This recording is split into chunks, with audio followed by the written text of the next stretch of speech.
Le temps, une phrase clé, nous avons tous un approvisionnement limité. Mon père a vécu 90 ans, mais cela semblait être 93. Dans sa vie apparemment longue de 93 ans, cela semblait court parce qu'il semble toujours que nous pourrions utiliser plus de temps. L'Ancien Testament nous donne une vision de certaines personnes qui ont vécu jusqu'à 5-6 789 ans. Si j'avais la chance de demander, je demanderais. Pourquoi avons-nous été lésés? Cependant, ce ne serait pas une bonne question si j'avais l'occasion de demander. Imaginez avoir 78 500 ans pour regarder génération après génération rester en bonne santé et bien portant. Pour atteindre 900 ans, vous devez prendre soin de votre santé. La leçon principale est que le temps est précieux. Maintenant, laissez-moi partager la description du temps de Bill Bailey. La vie n'est pas juste l'écoulement du temps. La vie est une collection d'expériences, leur fréquence et leur intensité. La vie ne consiste pas à regarder le temps s'écouler, c'est l'intensité et la fréquence des expériences. Quand mon ami Marc est décédé à l'âge de 44 ans, quelqu'un a dit que c'était jeune pour mourir. Mais s'il avait vécu 4 vies en une seule, cela pourrait ne pas être trop jeune. Quelle que soit la durée de votre vie, voici ce que vous voulez remplir, des expériences et l'intensité de ces expériences. Maintenant, parlons de la gestion du temps. Voici l'une des meilleures stratégies que nous avons abordées précédemment. Quand devriez-vous commencer à construire cet hôtel? Réponse, dès que vous l'avez terminé. Et je vais noter ceci sur la gestion du temps, quand devriez-vous commencer la journée? Dès que vous l'avez fini.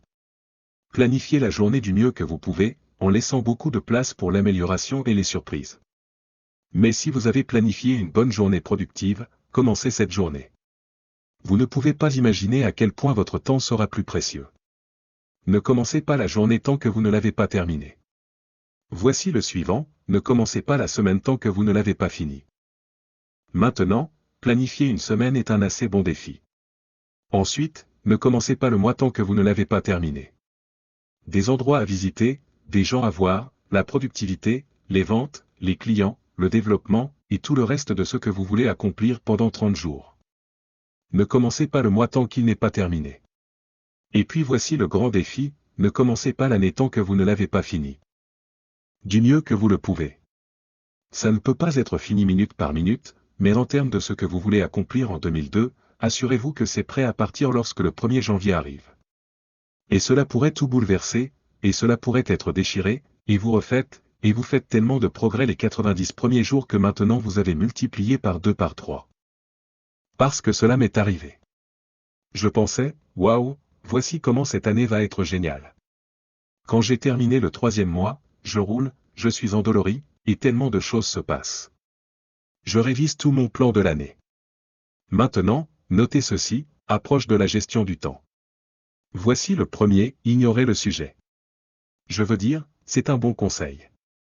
Ne laissez rien vous embêter outre mesure. Car rappelez-vous, maintenant, vous n'avez rien à faire. Donc, si vous voulez tout laisser tomber, vous pouvez tout laisser tomber. Je veux dire, c'est un bon conseil. Quelqu'un dit, tu devrais, tu devrais, tu devrais. Voyez-vous, vous écrivez, ignorez tous ces tu devrais ou tu dois. Seulement s'il donne des informations générales. Nous devrions. Il vaut mieux dire, si vous enseignez. Nous devrions, pas, tu devrais. Ensuite, vous me laissez écouter sans que ce soit trop confrontant. Si tout le monde faisait cela, voyez-vous, ce serait génial. Et vous donnez à une personne la chance de choisir de le faire ou de ne pas le faire. Mais quand vous commencez le « tu vois » et « tu sais », nous avons un peu de tension et peut-être quelques problèmes. Donc, il semble que vous créez toujours des problèmes lorsque vous parlez à vos enfants. Vous dites « non, si les enfants faisaient cela ». Ne dites pas toujours « si tu faisais cela, si tu faisais cela, la vie serait meilleure ». Mais si les enfants faisaient cela, la vie serait meilleure. C'est comme faire un petit discours et les laisser écouter, et ensuite c'est un peu moins confrontant. Cela nous donne un choix. Lors de l'un de mes séminaires, voici ce que j'enseigne, toutes les formes de vie s'efforcent au maximum de leur potentiel. Sauf les êtres humains. Toutes les formes de vie s'efforcent au maximum de leur potentiel, sauf les êtres humains. Jusqu'à quelle hauteur un arbre va-t-il pousser? Aussi haut qu'il le peut. Vous n'avez jamais entendu parler d'un arbre qui pousse à moitié aussi haut qu'il le pourrait. Non, les arbres ne poussent pas à moitié. Un arbre enfonce ses racines aussi profondément qu'il le peut, s'élève aussi haut qu'il le peut. Produit chaque feuille qu'il peut, chaque fruit qu'il peut, au maximum. Toutes les formes de vie s'efforcent au maximum, sauf les êtres humains. Maintenant, pourquoi pas les êtres humains? Notez ceci, vous avez été doté de la dignité du choix. Vous n'êtes pas un robot. Vous n'avez pas à répéter cette année comme la précédente. Vous pouvez déchirer le plan de l'année dernière, élaborer un nouveau plan. Donc, la dignité d'être un être humain. Maintenant, voici le choix d'être un être humain, faire partie de tout ce que nous étions censés être ou être tout, aspirer à tout, ou à moitié, ou en partie, ou un peu. Le choix vous appartient, développer une compétence ou 10 compétences.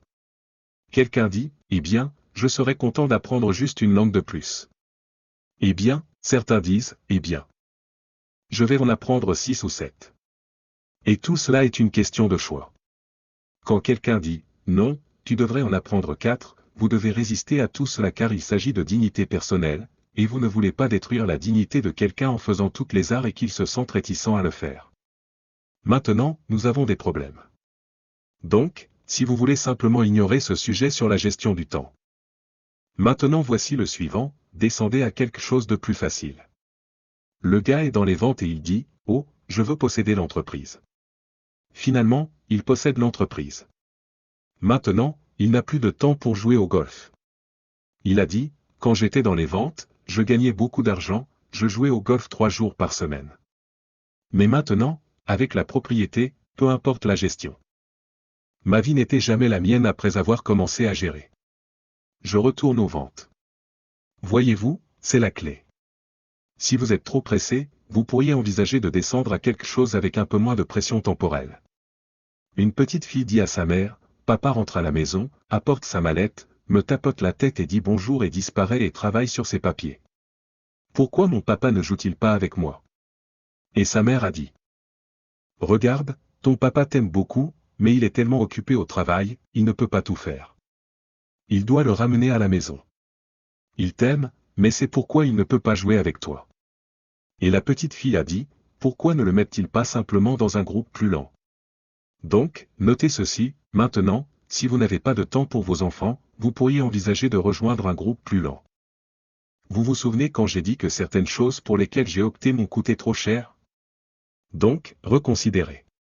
Ensuite, la clé de la gestion du temps, ne pas travailler plus dur, mais plus intelligemment. Lorsque vous avez travaillé aussi dur que possible, faisant de votre mieux en termes de production physique, dans un délai raisonnable, voici maintenant le summum de la gestion du temps. Vous devenez simplement plus habile. Quand je suis entré dans les ventes pour la première fois, j'étais avec des gens qui pouvaient obtenir 9 sur 10. Quand j'ai commencé, je pouvais seulement en obtenir 1 sur 10. Mais voici ce que j'ai fait, j'ai travaillé autour de l'horloge, pour que je rattrape en nombre ce qui me manquait en compétences. C'est bon dans les ventes. Vous devez noter cela. Lorsque vous êtes nouveau, vous rattrapez en nombre ce qui vous manque en compétences. Maintenant, lorsque vous devenez plus habile, les chiffres peuvent baisser car maintenant votre capacité de persuasion et tout ça sont si élevés que vous n'avez pas besoin de mettre autant de chiffres. Mais au début, si vous voulez rivaliser ou si vous voulez vraiment devenir bon, vous devez mettre les chiffres. Mais si vous obtenez plus de vous-même, développez plus de vous-même, maintenant la gestion du temps devient une tâche plus facile. Voici la prochaine chose, soit vous menez le projet, soit il vous mène. J'ai découvert que lorsque vous commencez quelque chose, au début, vous êtes aux commandes. Tout à coup, 1 an plus tard, c'est lui qui est aux commandes. Certaines des entreprises que j'ai lancées. Je vous le dis, je contrôle tout. 2 ans plus tard, je suis hors de contrôle. Au début, je le tiens à distance. 2 ans plus tard, il me court après. Je n'ai pas assez de temps, je suis étourdi à essayer de tout faire. Donc, voici une partie de la clé, prendre les commandes. Vous, je vais prendre en charge ma santé. Un de mes albums s'intitule « Prenez le contrôle de votre vie, prenez le contrôle de votre temps. Prenez le contrôle de vos ressources, dont nous allons parler ensuite, prenez en charge votre santé. C'est à vous d'en être responsable. Ce n'est pas une exigence de la société que vous n'ayez pas de crise cardiaque et que vous preniez soin de votre famille. Ce n'est pas une exigence de la société, mais vous devez en faire une exigence pour vous-même. La société n'exige pas que vous construisiez un mur financier autour de votre famille. Rien ne peut passer. Ce n'est pas une exigence de la société, c'est une exigence que vous vous imposez. Construire un mur financier autour de votre famille, rien ne peut passer. Alors, imposez-vous le développement personnel d'être en charge, de prendre en charge votre vie et votre santé et votre avenir et vos responsabilités et tout le reste. Ensuite, un délai raisonnable est suffisant pour atteindre tous vos objectifs. Notez simplement cela, un délai raisonnable est suffisant. J'ai dû apprendre qu'un délai raisonnable est suffisant. Voici pourquoi, ce ne sont pas les heures que vous passez, c'est ce que vous mettez dans les heures. Si vous commencez à déposer de meilleures idées dans les heures que vous avez, plus tard, alors maintenant, je vous le dis, plus tard, vous ne pouvez pas croire la productivité qui va en découler. Les idées que vous ne pouvez pas avoir maintenant, dans un an, elles commenceront à affluer. Et lorsque vous déposez ces idées dans les heures que vous avez, la productivité se multiplie par 23 510. Ensuite, les essentiels de la gestion du temps. Nous avons déjà abordé le premier, un ensemble d'objectifs écrits, puis des priorités sur vos objectifs. Qu'est-ce qui est important cette semaine? Qu'est-ce qui est important ce mois-ci? Voici le suivant, souvent révisé. Passez simplement en revue vos objectifs pour vous assurer que votre liste fonctionne pour vous. C'est inspirant. Cela vous motive. Quelqu'un dit, pourquoi es-tu levé si tôt? Dites, si vous alliez là où je vais, vous seriez aussi levé tôt. Eh bien, si vous alliez rencontrer qui je vais rencontrer, vous seriez levé tôt. Si cela allait se monter pour vous comme cela se monte pour moi, vous seriez levé tôt. Voici quelques autres essentiels de gestion du temps, apprenez à étudier ce que nous appelons les majeurs et les mineurs. Vous décrochez le téléphone, voici ce que vous devez dire, lorsque vous décrochez le téléphone, s'agit-il d'une conversation importante ou mineure? Si c'est mineur, quelques courtoisies et c'est terminé. Si c'est important, peut-être que vous devez prendre quelques notes. Donc, voici le suivant, préparez les conversations. Établissez un ordre du jour avant de passer l'appel. Notez un petit ordre du jour. C'est tellement facile maintenant de simplement parler de votre tête. Avez-vous déjà entendu une conversation comme celle-ci? Comme ceci, voyons, il y avait autre chose. Vous ne semblez pas très vif. Je ne peux pas y penser tout de suite. Je te rappellerai, à bientôt. Vous semblez un peu incompétent, voyons. Il y avait quelque chose, ça m'échappe pour le moment. Vraiment.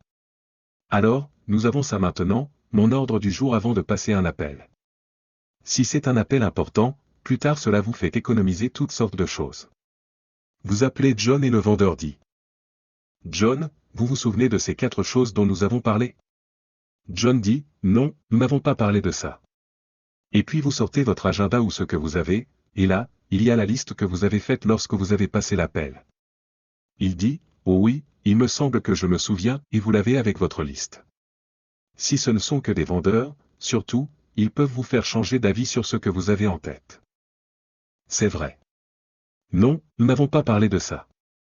Et si vous n'avez pas un peu de preuves, je vous le dis, c'est parti. Donc, faites un ordre du jour avant de passer un appel. Qu'est-ce qui est majeur, qu'est-ce qui est mineur?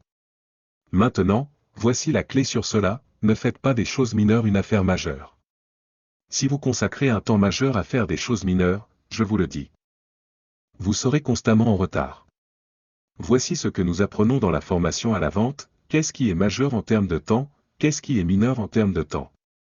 Voici le temps mineur, pensez aux prospects, faire des listes de prospects, tenir des livres sur les prospects, aller voir le prospect, évaluer le prospect après être allé le voir. Tout cela est du temps mineur. Voici le temps majeur, en présence du prospect. C'est du temps majeur. Et si vous jetez un coup d'œil à une semaine, vous direz, mon Dieu, je passe 9/10 de mon temps sur les trucs mineurs et si peu de temps sur les choses majeures en présence de combien d'heures dans la journée, combien d'heures en présence pendant ma semaine de vente. Parce que le temps qui compte vraiment est en présence du prospect. Les choses majeures et les choses mineures. Voici un autre essentiel de la gestion du temps, ne confondez pas le mouvement avec la réalisation. Il est facile de se faire avoir en étant un gars occupé. Rentre à la maison le soir, tout épuisé, s'effondre dans le fauteuil et dit « Oh, j'ai été. » Voici la grande question, à faire quoi? Ce n'est pas le fait d'aller. Et certaines personnes vont, et elles font des 8. Je veux dire, leur progrès est faible. Donc, ne confondez pas le mouvement avec la réalisation. il y en a un autre en vente que nous apprenons, ne confondez pas la courtoisie avec le consentement. Si quelqu'un est agréable et fait signe de la tête, vous dites, oh, ils vont acheter. Non, ils sont courtois. Vous ne pouvez pas confondre la courtoisie avec le consentement. Maintenant, voici un gros, la concentration. J'ai dû apprendre cela il y a toutes ces années. Je suis sous la douche en train de composer une lettre. Le téléphone s'avère être une lettre étrange.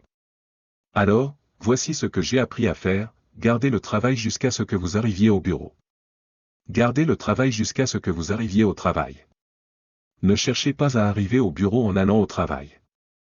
En allant au travail, appréciez le chemin, appréciez la douche.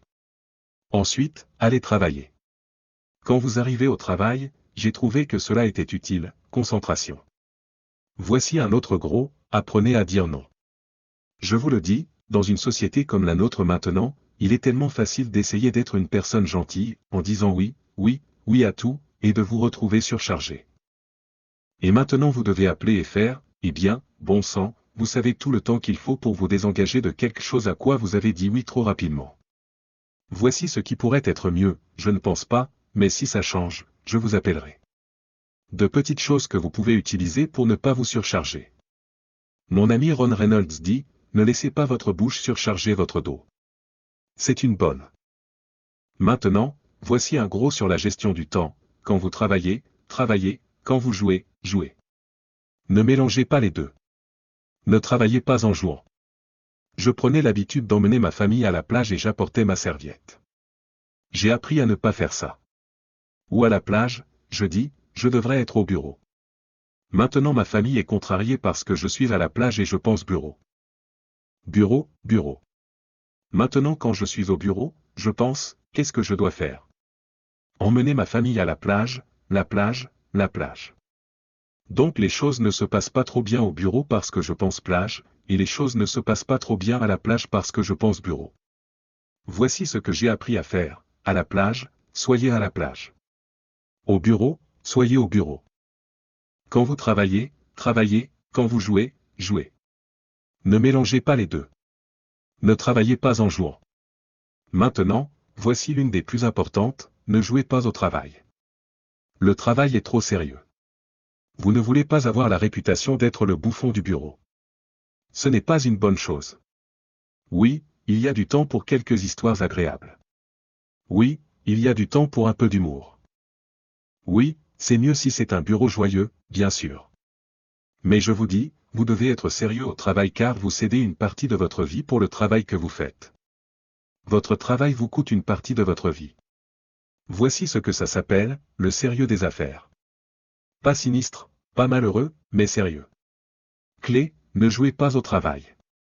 L'ancienne expression que je ne pense pas que nous utilisions plus. S'amuser au bureau, jouer, faire des blagues, des farces. Pas de place, pas au travail. À la plage, oui. Au bar, oui. Ailleurs, pas au travail.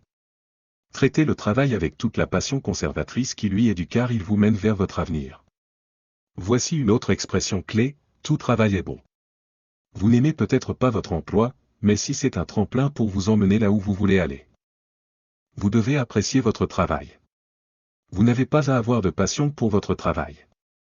Voici la passion ultime, une passion pour un succès incroyable dans chaque domaine de ma vie. C'est la passion. Mais ne regardez pas de haut un travail manuel que vous devez faire pour enfin vous emmener là où vous voulez aller.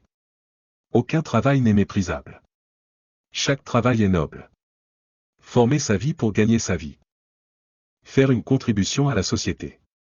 Ensuite, analysez comment vous êtes, et si vous avez des faiblesses, si cela ne semble pas pouvoir changer, voici la clé, couvrez-vous. Je continuais à me promettre de tenir les livres, tenir les livres, tenir les livres. Finalement, j'ai abandonné ça. À l'époque, cela ne me coûtait que 50 ou 60 $ de plus par mois pour qu'un comptable tienne les livres. J'ai dit, non, je vais économiser les 50 $. Vous ne pouvez pas croire ce que j'ai commencé à perdre en productivité parce que j'essayais d'économiser les 50 $. Donc, la clé est que vous pouvez souvent rester comme vous êtes, mais assurez-vous simplement que vous êtes couvert. D'accord, ensuite, méfiez-vous du téléphone et de tous les autres systèmes de communication, surtout le téléphone à la maison et les systèmes de communication à la maison. Et voici l'une des meilleures lignes que j'ai pour vous pour le week-end: laissez tous les systèmes de communication vous servir, mais ne les laissez pas interférer. Quand il est temps de dîner avec votre famille, vous éteignez tous les systèmes sauf ceux qui peuvent prendre des messages silencieusement. Ne laissez pas le téléphone sonner. Ne laissez personne interférer. Ne passez pas par la porte d'entrée. Ni par la porte arrière, ni par le téléphone ou tout autre dispositif. Ainsi, vous ne pouvez pas joindre John et sa famille lorsqu'ils dînent. Le président des États-Unis ne pourrait pas passer. Si vous développez ce genre de réputation, père, mère, quand nous dînons, quand nous visitons et avons ce temps avec notre famille, rien n'interfère. Donc, ne laissez pas ces petits dispositifs astucieux continuer à interférer. Vous devez avoir un endroit qui est sacré. C'est précieux. Vous ne laissez rien entrer pendant cette période de temps. D'accord, n'est-ce pas un bon conseil?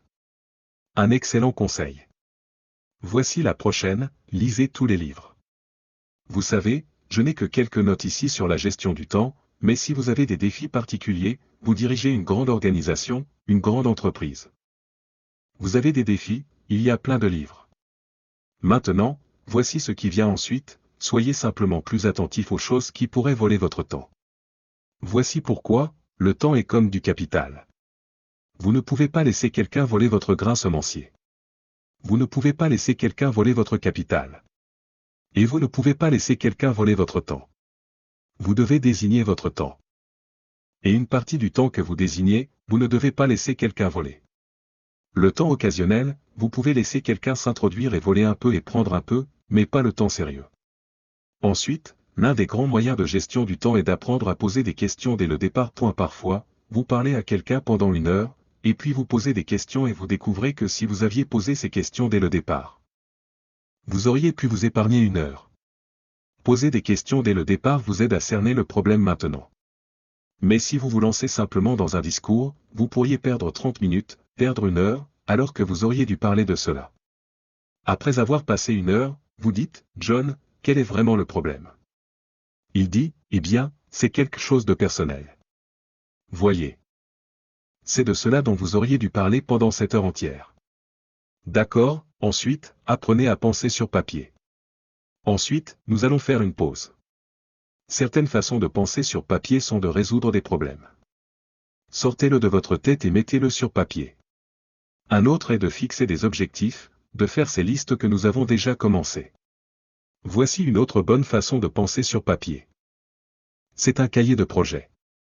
Pour chaque personne avec qui vous travaillez et chaque projet sur lequel vous travaillez, obtenez un classeur à feuilles mobiles avec un onglet et quelques feuilles de papier derrière l'onglet, et faites un petit résumé continu de comment cela se passe entre vous et cette personne, et entre vous et ce projet.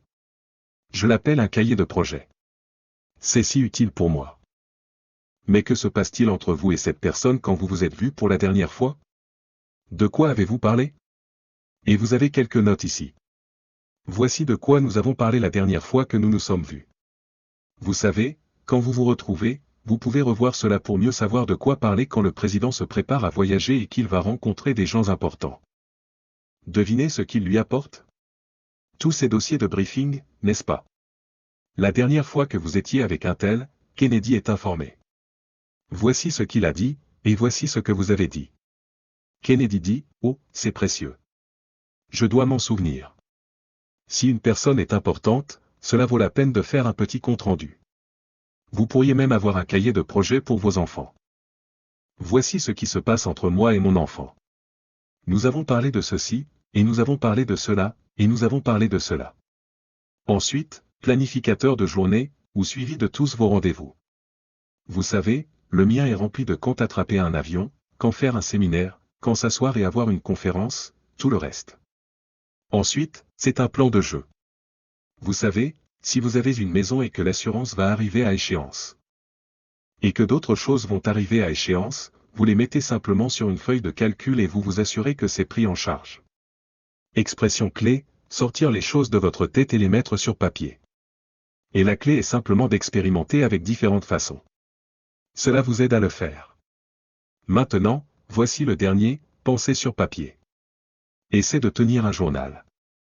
Une des choses pour lesquelles je suis connu dans le monde entier depuis maintenant 3940 ans, c'est de tenir un journal. Maintenant, mon journal n'est pas nécessairement un journal intime. Il pourrait être en partie un journal intime. Vous savez, je vole au-dessus de l'Irlande et j'écris quelques petites choses qui m'impressionnent. Aujourd'hui, j'ai rencontré cette personne. Waouh, quel événement extraordinaire. Aujourd'hui, j'ai animé ce séminaire à Rome. 1000 personnes se sont levées et ont chanté pour moi. J'ai un peu de journal intime là-dedans. Mais voici ce pourquoi votre journal est principalement collecter de bonnes idées. Un journal est fait pour collecter de bonnes idées sur votre santé, de bonnes idées pour votre entreprise, de bonnes idées pour votre avenir, de bonnes idées pour la gestion du temps. Parce que j'avais l'habitude de prendre des notes sur des morceaux de papier, et des coins déchirés, et des revers de vieilles enveloppes, et des sets de table de restaurant, et je jetais toutes ces choses dans le tiroir. Ça ne me servait pas bien. J'ai finalement appris à obtenir une copie reliée, n'est-ce pas? Et à juste tenir un journal, n'est-ce pas? Si j'étais ici, j'aurais mon journal. Je prendrais des notes ces 2 jours dans mon journal. Maintenant, si vous êtes pris sans votre journal, vous prenez simplement les notes.